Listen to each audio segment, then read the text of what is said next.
Welcome back. Day 37. You've probably heard it. Bears repeating. Longest government shutdown in American history. U.S. stocks, well, they were down across the board. Dow Jones, nearly 1%. NASDAQ and S&P both down more than 1%. Earlier today, I discussed the shutdown, economic ramifications, jobs, and everything with the counselor to Treasury Secretary Scott Bessent. His name, Joe Lavorgna. Listen. Joe, always good to have you. The shutdown drags on, the economic effects becoming more and more visible and feelable across the country. Oh, for sure. CEA, as Treasury Secretary Bessent had mentioned, had done some analysis saying that we could lose upwards of $15 billion per week. It's about 1 to 2/10 on GDP at an annual rate. So if this goes on for a period of weeks, as it has, or continues, you could lose a substantial amount of economic output. And at the same time, you're hurting business and consumer confidence. It's not necessary. Injecting unwelcome uncertainty into an already uncertain economic environment. I don't want to be political on this, but it's almost have to be because the Democrats, we don't have 60 votes in the Senate to do it. And historical precedent has been you just ultimately vote for a clean CR and not just continue to extend this indefinitely. Democrats did it 13 times under President Biden. I went back and looked under 4 previous Democrat administrations when the Republicans were in a similar spot where they were the minority in the House and in the Senate. They voted for clean CR. So at this point, it's like, okay, enough is enough. Reopen the government because you're just hurting everyday people. Joe, I've covered lots of presidents in this country, and presidents often consider members of Congress small-minded, harshly political, and they have at times to inject themselves and say, I'm going to resolve this because I'm the president. I'm singularly empowered to do that. I'm going to bang some heads.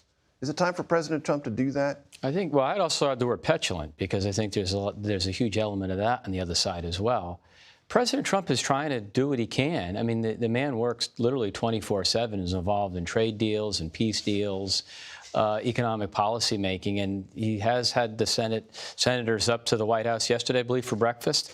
But I mean, everybody, get the leadership there and say we're not leaving until we resolve this and reopen the government. Well, I think the thing is, if the other side is saying, look, we're demanding that you have to do this and effectively holding the government hostage and shutting it, I don't think there's only so much anyone can do. I mean, you have to be rational.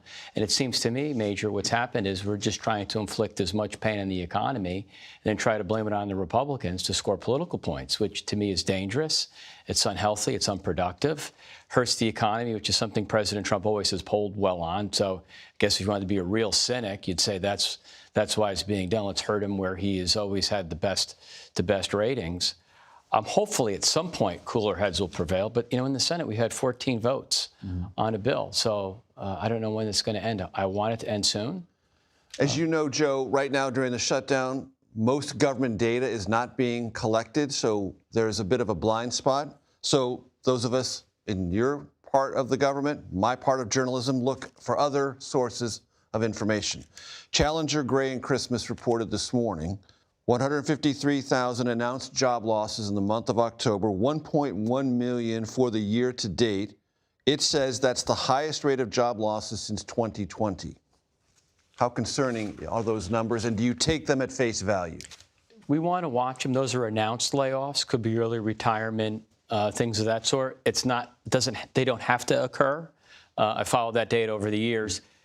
Are they troublesome in any way? Well, they certainly bear watching, and I think, again, people might be preparing because of this government shutdown to say, look, we need to right-size our workforce because we're worried that there might be some negative effects from the shutdown. We had other data this week from various purchasing managers that shows some strength. The jobless claim numbers have been low when you tally up the state data. If you look at measures of weekly retail sales, they've actually been pretty strong. The American Staffing Association through the month of October has seen rising staffing levels. But those Challenger numbers are certainly worth following.